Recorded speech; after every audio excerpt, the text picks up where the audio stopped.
In the early hours of June 13, 1994, a chilling discovery shattered the quiet of Brentwood. The lifeless bodies of Nicole Brown Simpson and Ron Goldman were found beneath the dim glow of a street lamp. This tragic event pierced the illusion of safety in the affluent Los Angeles neighborhood and marked the beginning of a case that would captivate the world. O.J. Simpson, a beloved football star and actor, quickly became the prime suspect. A trail of evidence, a mysterious glove, and a televised police chase transformed the case into a nationwide obsession. As the trial unfolded, it exposed deep societal divides, legal battles, and lingering questions. What began as an ordinary night spiraled into one of the most controversial and haunting chapters in American history, a case that still sparks debate 3 decades later. The shadows of that night have never fully faded. Was justice truly served?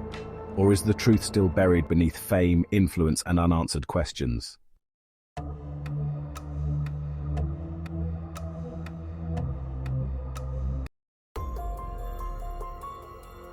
A quiet Los Angeles neighborhood, a shocking crime scene, a case that would divide a nation. This is Derrick Investigates, and I'm Derrick. Tonight, we open the case file on one of the most controversial legal battles in American history, the O.J. Simpson trial. How did a celebrated athlete and Hollywood star find himself in the middle of a criminal investigation? What clues led detectives to their prime suspect? And how did a single case expose the deep divisions within American society? Join me as we examine the facts, the theories, and the unresolved questions that have made this case a complex mystery.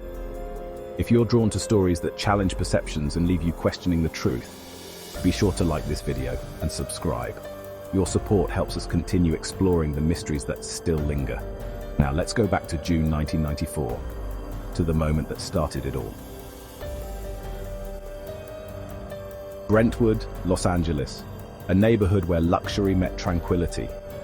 The sun-drenched streets, lined with towering palm trees and sprawling mansions, created an air of exclusivity. It was home to celebrities, executives, and athletes, people who seemed to have it all. Among them was Nicole Brown Simpson, a woman who, on the surface, appeared to be living a picture-perfect life. At 35, Nicole was known for her beauty, warmth, and devotion to her 2 children, Sydney and Justin. Friends described her as kind-hearted, someone who lit up every room she entered. She was the kind of person who made people feel at ease, whether she was hosting a casual gathering or spending a quiet afternoon at the beach with her kids. Her life, however, was far more complex than it seemed.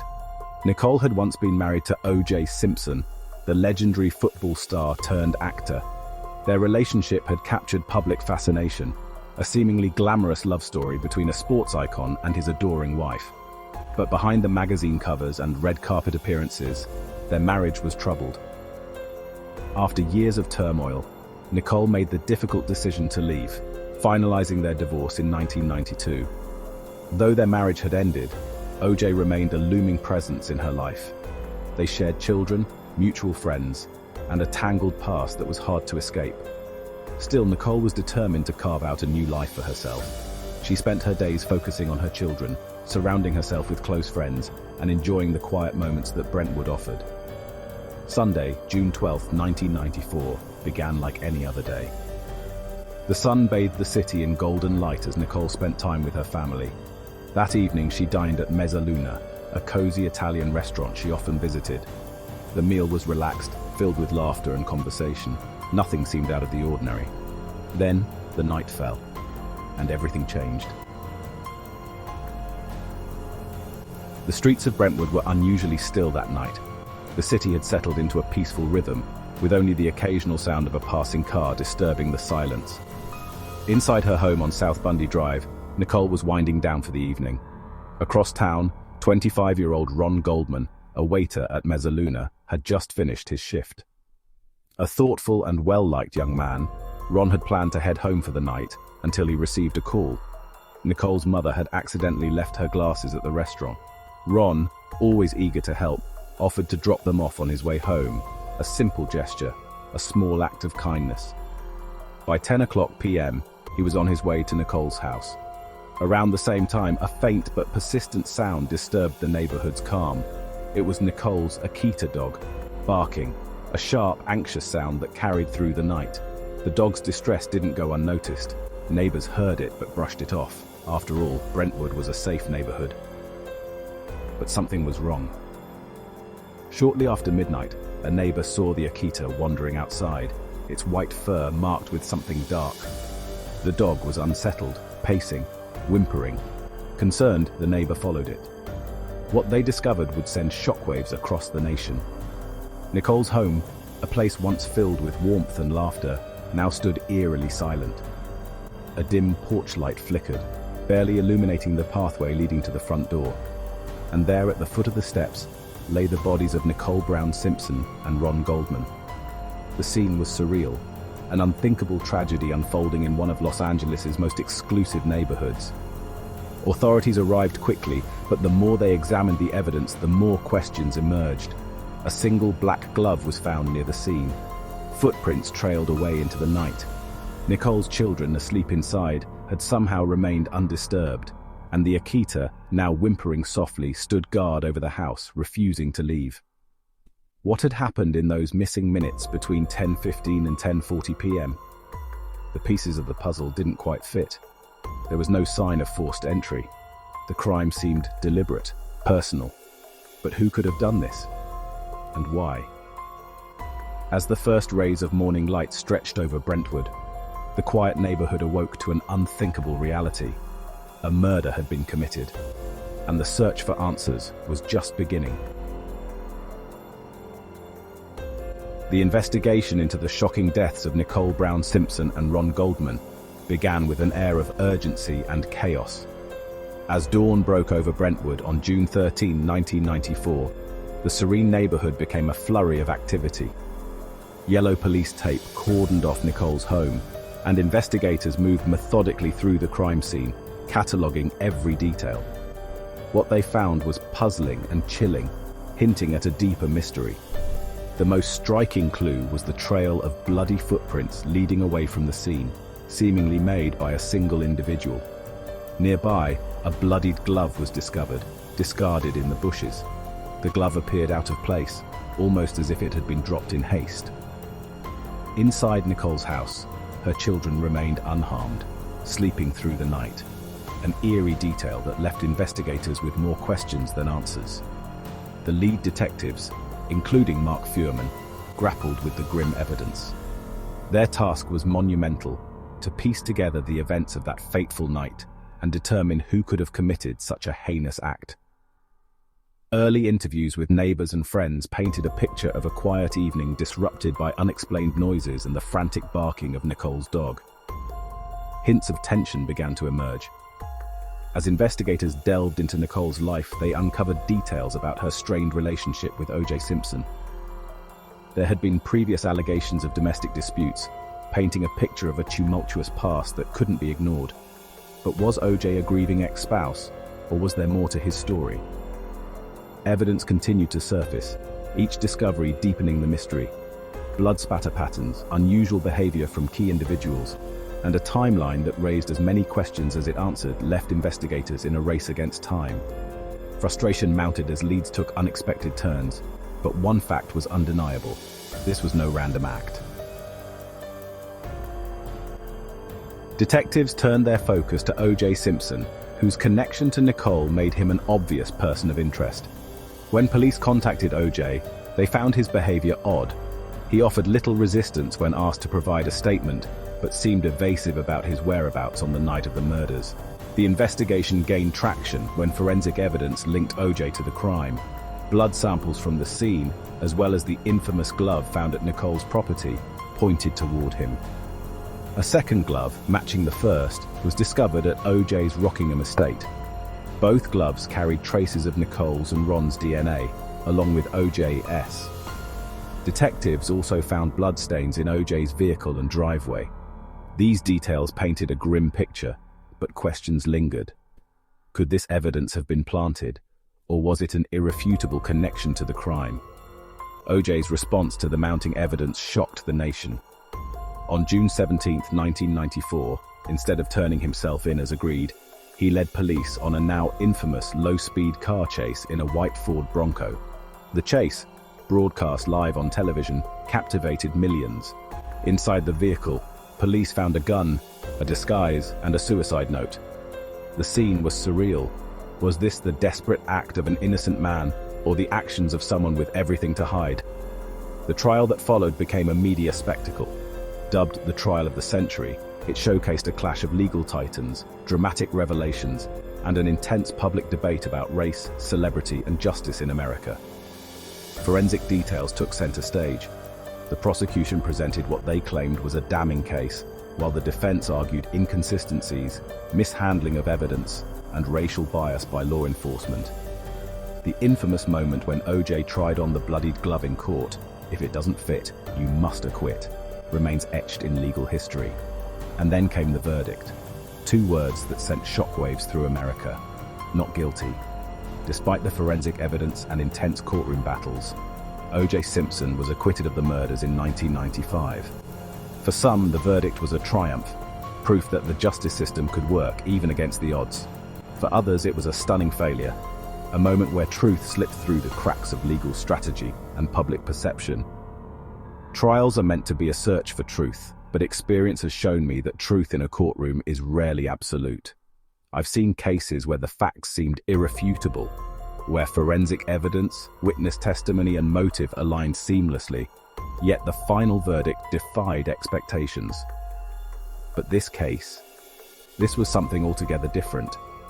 The weight of the O.J. Simpson trial did not rest on evidence alone. It was shaped by forces far greater: history, public perception, and a justice system placed under a microscope. Every piece of evidence, every argument, every procedural detail was scrutinized, not just in the courtroom, but in the court of public opinion. The prosecution presented science. The defense countered with doubt. And in a trial of this magnitude, doubt was not merely a defense strategy, it became a powerful weapon. Did the truth get buried beneath the spectacle? Or did the verdict reflect something deeper? An acknowledgement that the justice system is as much about perception as it is about proof. In the end, the jury spoke. But long after the courtroom doors closed, the questions remained. Was O.J. Simpson truly innocent? Or did a web of circumstances and skillful lawyering allow him to walk free? The civil trial that followed held him liable for the deaths, awarding damages to the victims' families. Justice is supposed to bring closure. But with this case, I wonder, did it? Or did it leave more questions than answers? The pivotal moment in the O.J. Simpson case came during the trial, when a courtroom demonstration turned into a defining spectacle.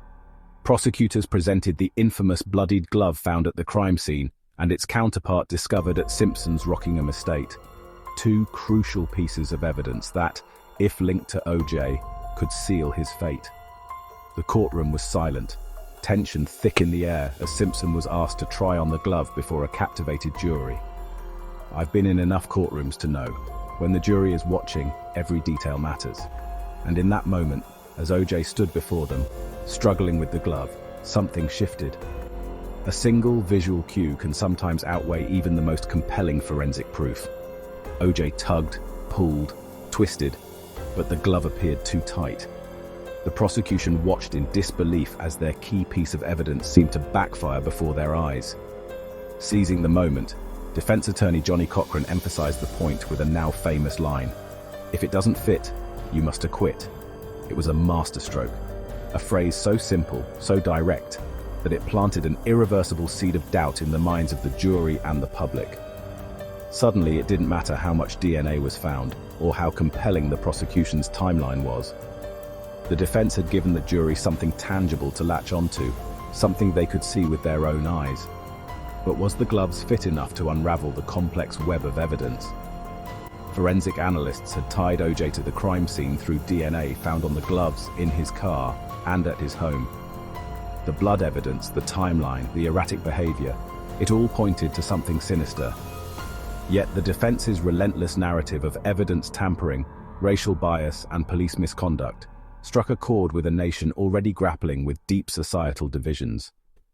The trial transcended the courtroom, becoming a mirror for larger tensions: race, class, celebrity privilege, and the justice system itself. And at the center of it all was a man who once had America's adoration, now standing accused of a crime so brutal that it defied comprehension.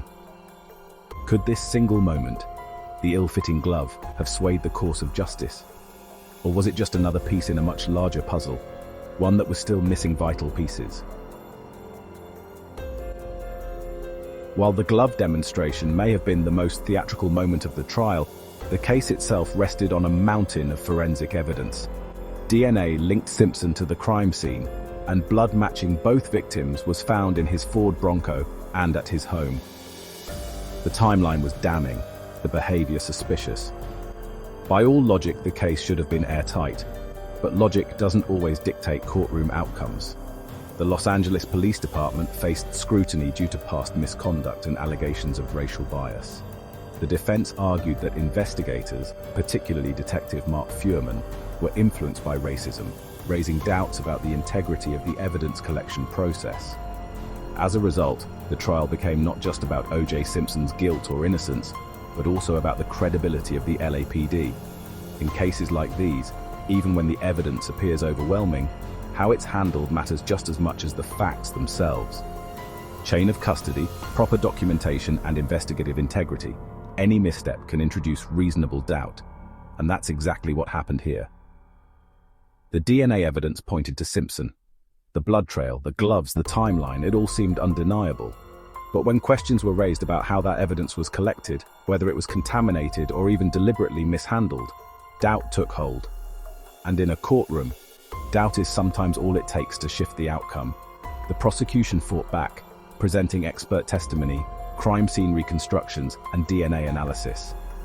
They argued that the sheer amount of evidence linking O.J. to the crime was undeniable. But the jury wasn't just evaluating evidence, they were evaluating a story. And in the courtroom, stories can be more powerful than facts. The case, which at first seemed like a straightforward prosecution of a double homicide, unraveled under the weight of public opinion, legal strategy, and the magnitude of its cultural implications.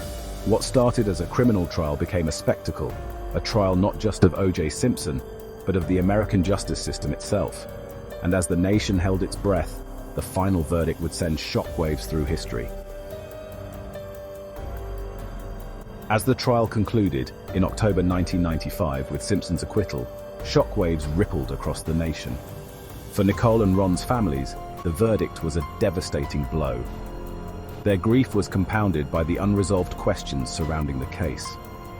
The Brentwood community, once marked by tranquility, became a symbol of division. Advocacy groups emerged, some supporting Simpson's innocence, while others called for justice for the victims. Vigils and rallies became spaces for collective mourning and protest, as a nation grappled with what the trial had revealed, not just about the case, but about itself. In 1997, a civil court found O.J. Simpson liable for the deaths, awarding millions in damages to the victims' families. Yet the criminal case remained closed, its resolution leaving a lingering sense of unease. What do you think truly happened on that fateful night? Was justice served, or were vital truths lost in the spectacle? Share your thoughts in the comments below. The O.J. Simpson trial wasn't just a courtroom battle. It was a moment that exposed the fragility of trust, the weight of perception, and the power of narrative. Even decades later, it remains a stark reminder that justice is not always black and white.